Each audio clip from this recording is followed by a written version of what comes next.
Colossiens, le chapitre 2. 2, le verset. Le verset 14. Le verset 14. Il a effacé l'acte dont les ordonnances nous ont condamnés et qui subsistait contre nous, et il a détruit en le clouant à la croix. Le verset 15.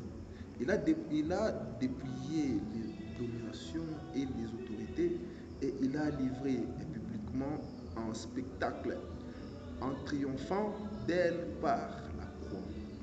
On va lire le même chapitre, on va lire le verset 20 jusqu'au verset 23.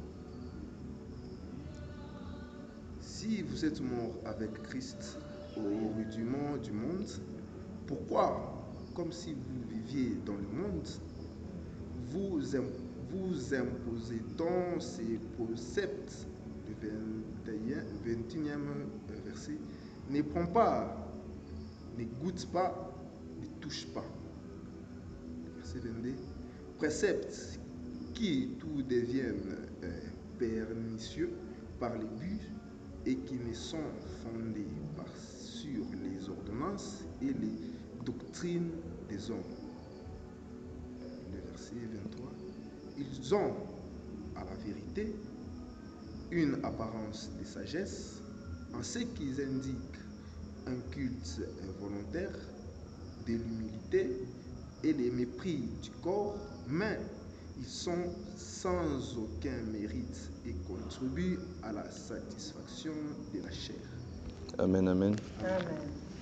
Dans cette parole, c'est la lettre de Paul aux Colossiens.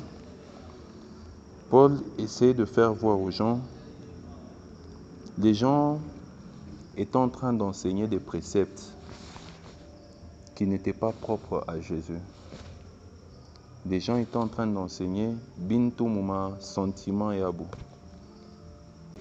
Les gens qui viennent, ils prennent à la chair et te culpabilisent. Bana réduire œuvre ya kumusalaba ya Mungu selon volonté abou. Parce que quand nous voyons au 14e verset, on nous dit quoi? Jésus a effacé l'acte dont les ordonnances nous condamnaient et subsistaient contre nous. Il a détruit en les clouant à la croix. Jésus, lorsqu'il est venu dans nos vies, nous pécheurs, il a pris toutes ces condamnations-là. Itunashikiaka ono kwetu kubaluba tutembea kevi. Mu famille et tout, banamuki abakawake mu mariage. Toutes ces lois-là qui ont été prises selon nos tribus, selon Bilebin tuturendaka kufanya, kubamba, toutes ces condamnations-là qui donnaient autorité au diable dans nos vies, Jésus les a clouées à la croix. Par cette œuvre-là de la croix, Jésus a accompli la plus grande des choses dans nos vies.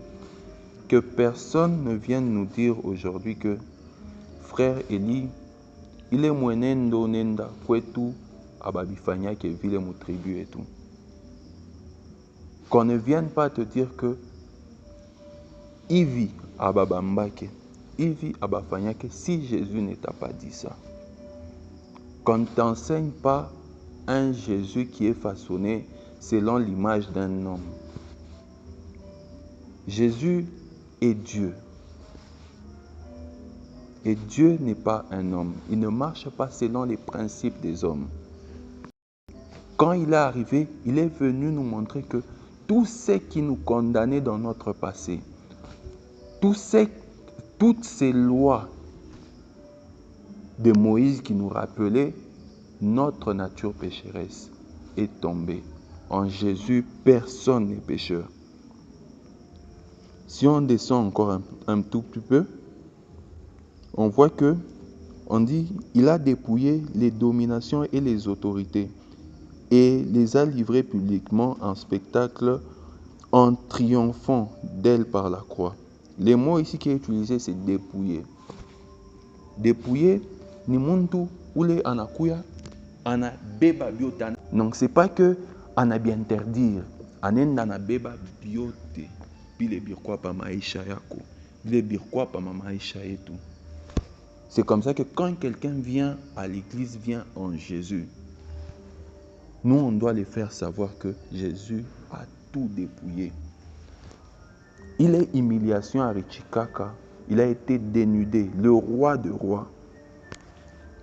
C'est lui pour qui des sorciers, les mages, ont vu l'étoile.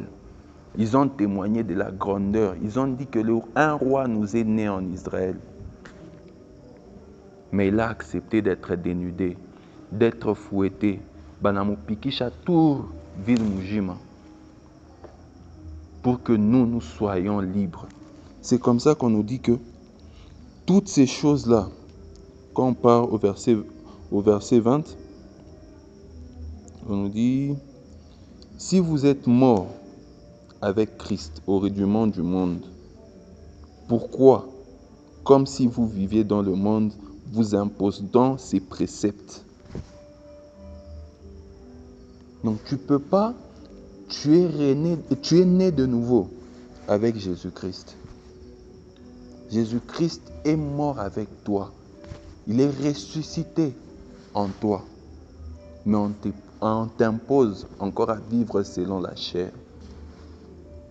Les plus grands des sacrifices a été fait à la croix. On ne va pas te dire que, frère Nathan, pour que Jésus t'accepte, il faudrait par exemple Wanzo Tembe à pieds nus.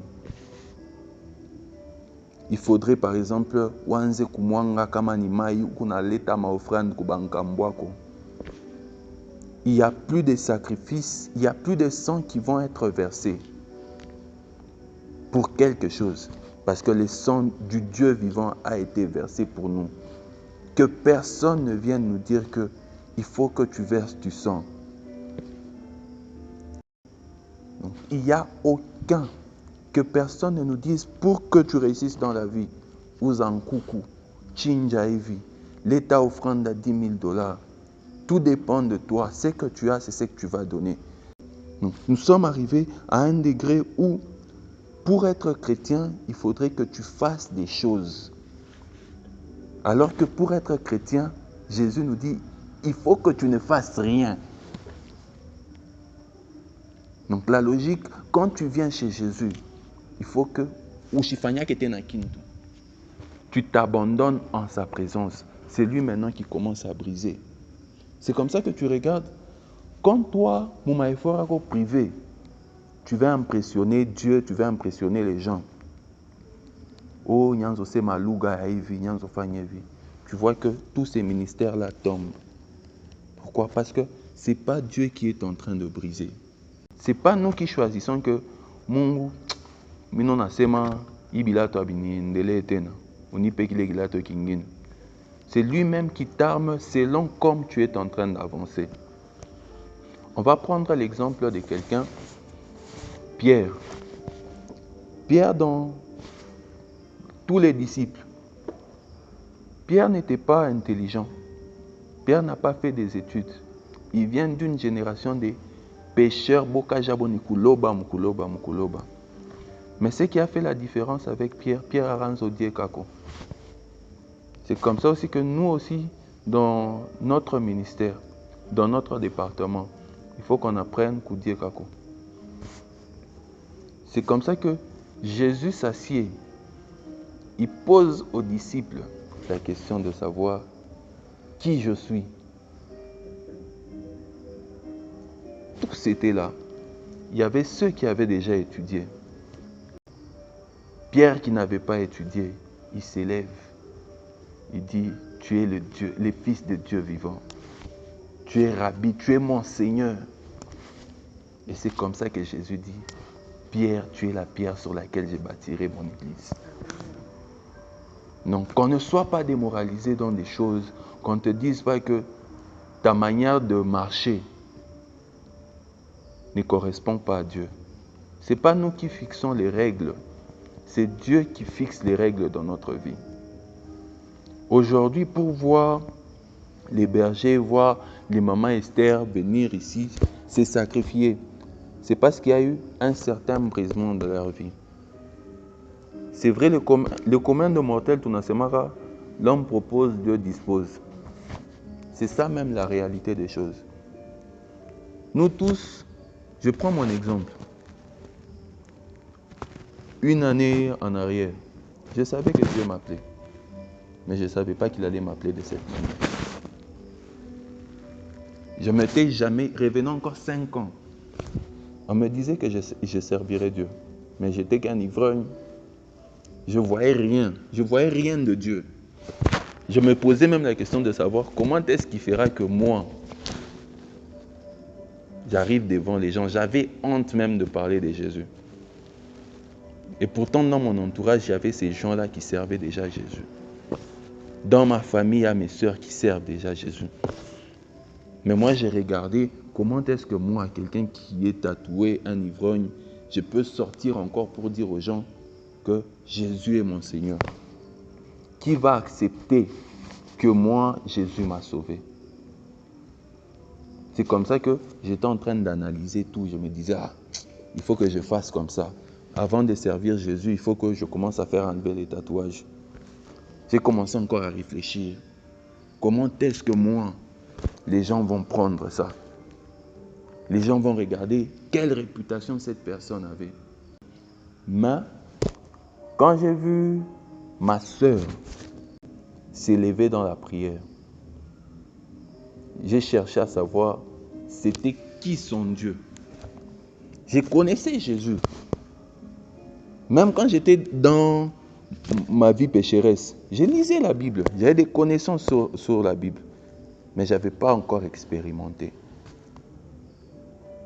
un degré d'amour où tu es sacrifié, où tu ne vois rien, tu ne vois pas les moyens par lesquels tu vas être sauvé.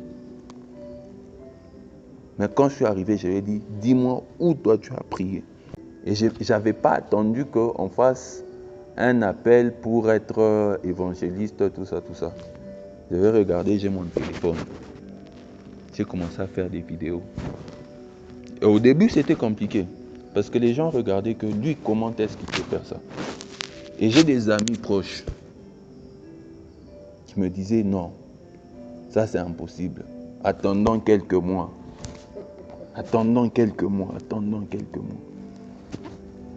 Et c'est comme ça que, de fil en aiguille, j'ai commencé à comprendre que Dieu n'a pas besoin que nous puissions lui donner un programme. Lui, il a un programme sur nos vies. Il regarde toutes choses, il dit, peut-être le frère Élie, ce n'est pas ici qu'il va servir. Mais ici, il aura les bases. Ici, il va comprendre c'est quoi Dieu. Parce qu'aujourd'hui, il ne suffit pas de prier 1 heure pour comprendre c'est quoi la volonté de Dieu dans notre vie. Mais il suffit de prier Dieu. Parce qu'il y a des gens, au moment où on parle, il n'a pas demandé, il n'a pas prié.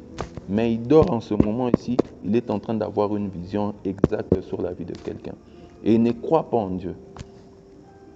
C'est comme ça que nous, on nous dit que pour être prophète aujourd'hui, on nous dit qu'il faut que tu lises des psaumes. Il faut que tu portes des talites. On veut donner une logique aux choses de Dieu. Ce sont des choses qui n'ont pas de logique. Comme nous sommes réunis ici à 3, 4, on nous trouve en train de prier par quelqu'un qui réfléchit. Il va dire que nous sommes fous. Parce que ça n'a pas de logique pour tout le monde. Parce que les condamnations là qui ont été actées, ça ne vient pas de toi. Ça vient de très haut. Donc toi, la chose que tu dois comprendre et que tu dois te donner complètement à Jésus, c'est lui le seul qui peut aller combattre les Bakoulé Youlou. Parce que nous, comme nous sommes là, je ne veux pas dire que nous sommes rien. Mais quand on compare la lignée, il y a des condamnations que nous, on a pris. Peut-être tu avais insulté quelqu'un, tu avais fait du mal. Ça, c'est une condamnation que toi, tu as pris. Mais on ne sait pas ce que nos grands-pères avaient donné pour avoir une certaine stabilité. Nous sommes nés dans d'autres familles. Il y a nos grands-mères qui avaient donné quelque chose. Et vous vous retrouvez dans la lignée. Mon mariage. Là, c'est plus de ton niveau. Parce que même si toi, tu vas remonter, Dieu peut te révéler que tu vas aller là-bas, il est déjà mort. Mais les choses ont déjà été signées. Aujourd'hui, les présidents disent quoi? Il y a des choses qui ont été signées avant qu'ils soient présidents. Mais nous souffrons à cause de ça.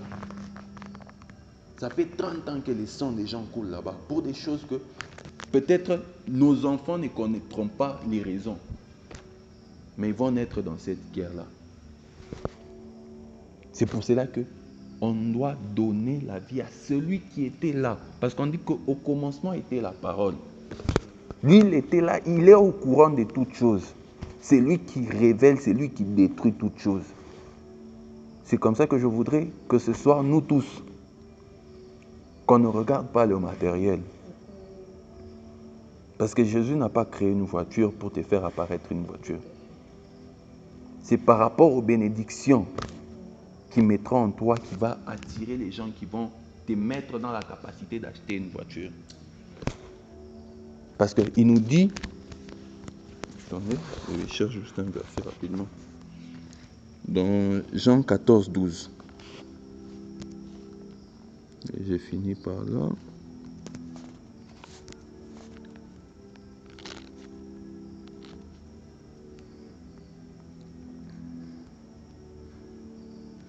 En vérité, je vous l'ai dit, celui qui croit en moi fera aussi les œuvres que j'ai faites.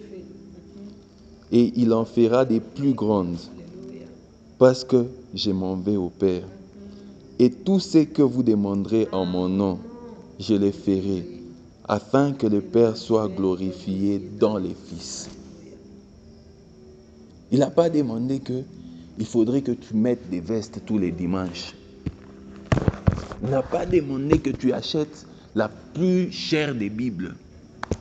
Mais il a demandé que tu croies en lui. Que nous puissions savoir que peu importe ce qui arrivera, peu importe la tempête, peu importe les condamnations qu'il y a sur notre vie, les secours ne viendront que de Jésus.